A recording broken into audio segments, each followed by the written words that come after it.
साथियों नमस्कार, जय हिंद। आप सभी का हमारे इस यूट्यूब चैनल राजविका एकेडमी में बहुत-बहुत स्वागत है। हम आज यहाँ पर एक नया वीडियो लेकर आए हैं जो है नवोदय विद्यालय प्रवेश परीक्षा 2024।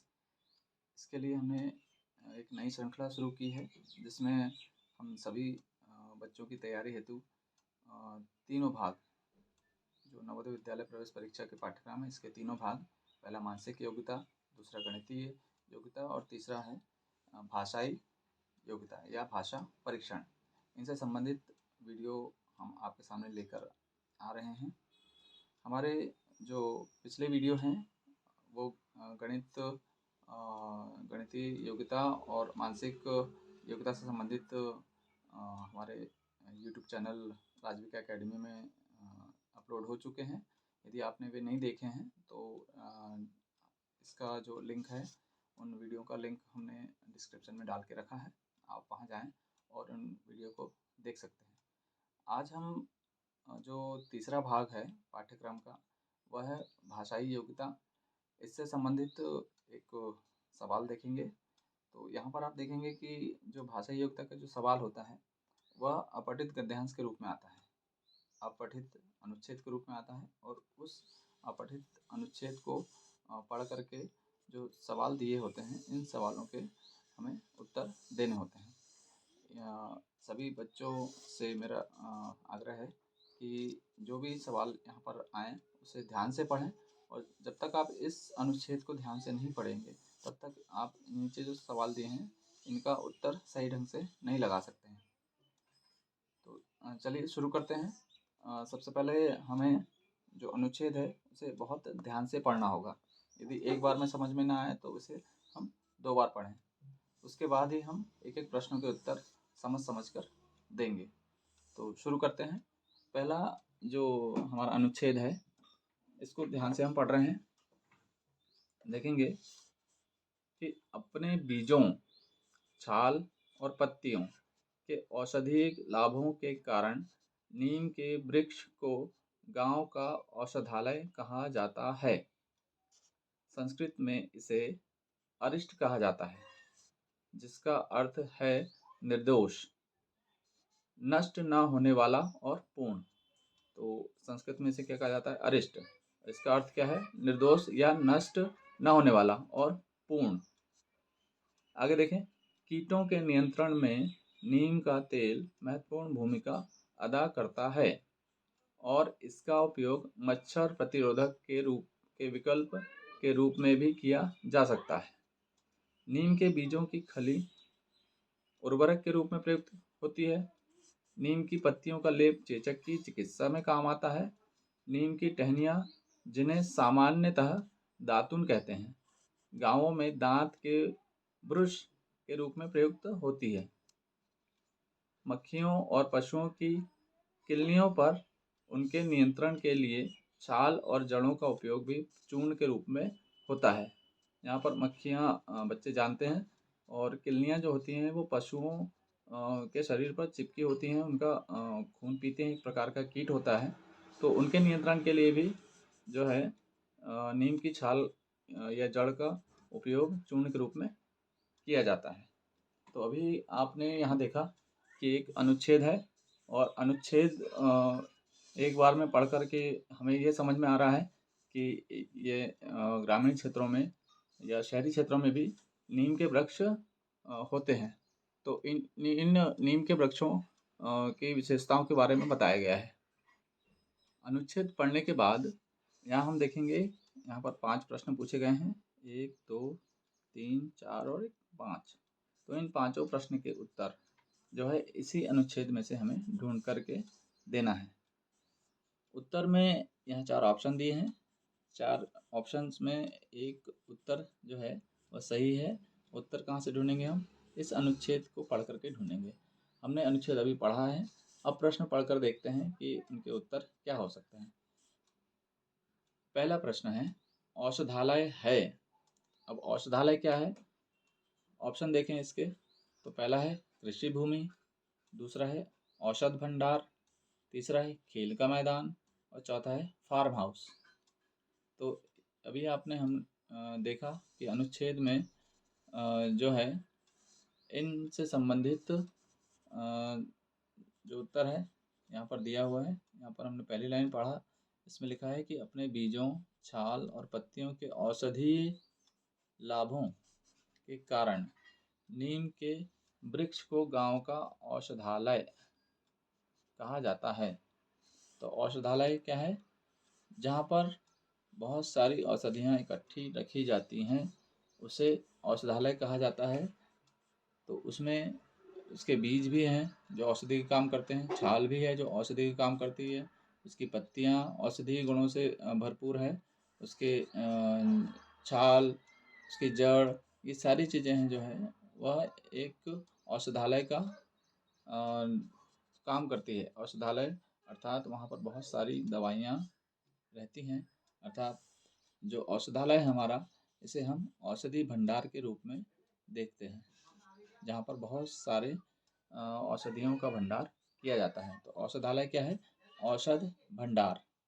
अगला प्रश्न यदि हम देखें कि नीम के पेड़ का किसान के लिए उपयोगी भाग है।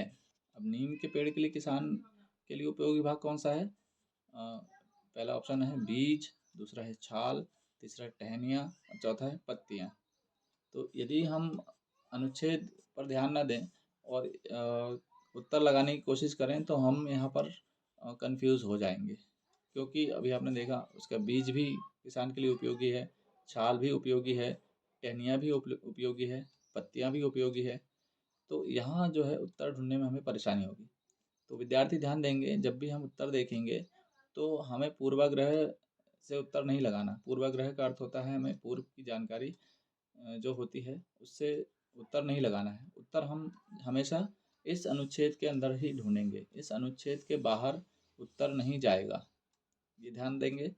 तो उत्तर यदि हम इस अनुच्छेद में ढूंढते हैं, इन चारों ऑप्शंस में कि कौन सा सही होगा, तो यहाँ देखेंगे ये लिखा है कि नीम के बीजों की खली उर्वरक के रूप में प्रयुक्त होती है।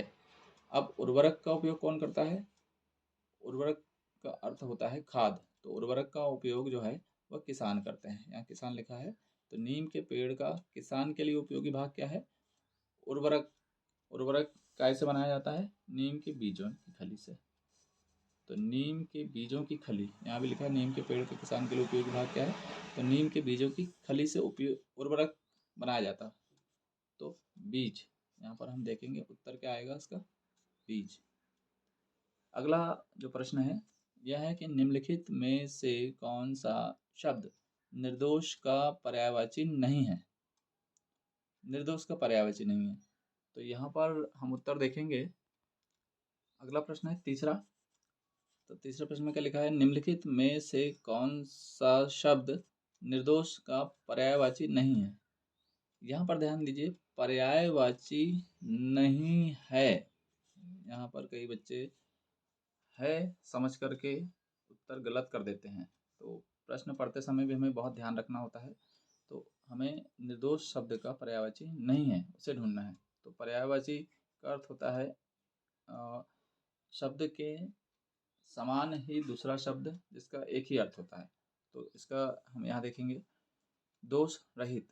तो निर्दोष का पर्यायवाची दोष रहित, ये दोष रहित जो है निर्दोष का पर्यायवाची है, तो हमें नहीं ढूंढना है।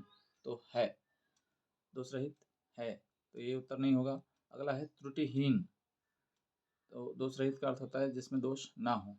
दूसरा है त्रुटिहीन, तो जिसमें कोई त्रुटि ना हो, यह भी उसका पर्यायवाची है निर्दोष का। तीसरा है बेजोड़, जिसका कोई जोड़ ना हो, यह भी उसका पर्यायवाची हम इसे ले सकते हैं। और अगला है कुरूप। तो कुरूप का अर्थ होता है जो रूपहीन हो, जिसमें रूप ना हो, तो ये निर्दोष का पर्यायवाची नहीं है। तो यहाँ पर उत्तर हम डी लगाएंगे या चौथा लगाएंगे उत्तर में। निम्नलिखित में से कौन सा शब्द निर्दोष का पर्यायवाची नहीं है? तो कुरूप जो है इसका निर्दोष का पर्यायवाची नहीं है। अगला चौथा हम प्रश्न देखते हैं। तो चौथा प्रश्न जो है वह है अनुच्छेद में शब्द कीट से तात्पर्य है। अब ये जो हमारा अनुच्छेद है, इस अनुच्छेद में एक शब्द आया है कीट, इससे क्या तात्पर्य है? तो तात्पर्य जानने के लिए हमने एक बार अनुच्छेद पढ़ चुका है। अब ऑप्शन भी पढ़ लेते हैं। ऑप्शन पढ़ने के बाद हमें स्थिति स्पष्ट हो जाएगी। यदि स्थिति स्पष्ट नहीं होती है तो एक बार पुनः हम अनुच्छेद में से ढूंढने का प्रयास करेंगे। तो चलिए जानते हैं। पहला जो विकल्प है, फसल नष्ट करने वाले कीड़े मकोड़े, ये पहला ऑप्शन है। यहाँ हमें शब्द कीट का तात्पर्य ढूंढना है। तो पहला है फसल नष्ट करने वाले कीड़े मकोड़े, दूसरा है क्रुद्ध व्यक्ति, तीसरा है गंदा पानी और चौथा प्रदूषण। तो ऑप्शन यदि हमने देखा है, ऑप्शन देख रहे हैं तो इसमें अनुच्छेद से संबंधित जो पहला ऑप्शन हमें सही लग रहा है, क्योंकि फसल नष्ट करने वाले जो कीड़े मकोड़े हैं इन्हें हम कीट कहते हैं। जबकि दूसरा ऑप्शन क्रुद्ध व्यक्ति, तीसरा गंदा पानी और प्रदूषण, ये तीनों जो शब्द आए हैं ये हमारे अनुच्छेद से संबंधित नहीं है। तो हमारा उत्तर क्या होगा? फसल नष्ट करने वाले कीड़े मकोड़े। चौथे प्रश्न का उत्तर पहला। अगला है पांचवा प्रश्न। यदि हम देखते हैं तो इसमें लिखा है कि गाँवों में नीम की, यहाँ खालिस्तान दिया हुआ है, तो यहाँ पर क्या आना चाहिए ये हम अभी आगे देखेंगे। तो गाँव में नीम की खालिस्तान का उपयोग दांत के ब्रश के रूप में किया जाता है। तो सभी बच्चे जानते हैं कि गाँव में नीम की क्या करते हैं। तो इसमें देखेंगे, यहाँ पर देखिए आप, जड़ों, गाँव में नीम की जड़ों का उपयोग दांत के ब्रश के रूप में करते हैं क्या? नहीं। अब दूसरा देखें, गाँव में नीम की पत्तियों का उपयोग दांत के ब्रश के रूप में करते हैं? नहीं। तो अगला है टहनियों, गाँव में नीम की टहनियों का उपयोग दांत के ब्रश के रूप में करते हैं। टहनी का अर्थ होता है छोटी छोटी शाखाएं, जिसका उपयोग हम दातुन के रूप में या ब्रश के रूप में करते हैं। और अगला है बीज की खली, तो गाँव में नीम की बीज की खली का उपयोग दांत के ब्रश के रूप में नहीं करते हैं। तो यहाँ उत्तर स्पष्ट हो गया है कि जो नीम की टहनियाँ होती हैं तो इसका उपयोग हम दातुन के रूप में या दांत के ब्रश के रूप में करते हैं। तो अभी आपने देखा, हमने एक अनुच्छेद यहाँ पर पढ़ा, उस अनुच्छेद से संबंधित हमने 5 प्रश्न किए और ये पाँचों प्रश्न करने के बाद जो बच्चे हैं वह पूर्ण रूप से अंक अर्जित कर सकते हैं। तो साथियों, ये वीडियो आपको कैसा लगा? वीडियो अच्छा लगा हो तो हमारे वीडियो को लाइक करें, शेयर करें, सब्सक्राइब करें और हम इसी प्रकार के वीडियो आगे भी लेकर आते रहेंगे। हमने जो श्रृंखला शुरू की है, ये श्रृंखला परीक्षा तक चलती रहेगी और आप तक हम नए-नए वीडियो और नए-नए सवाल लेकर आते रहेंगे, उनके हल लेकर आते रहेंगे। Thank you.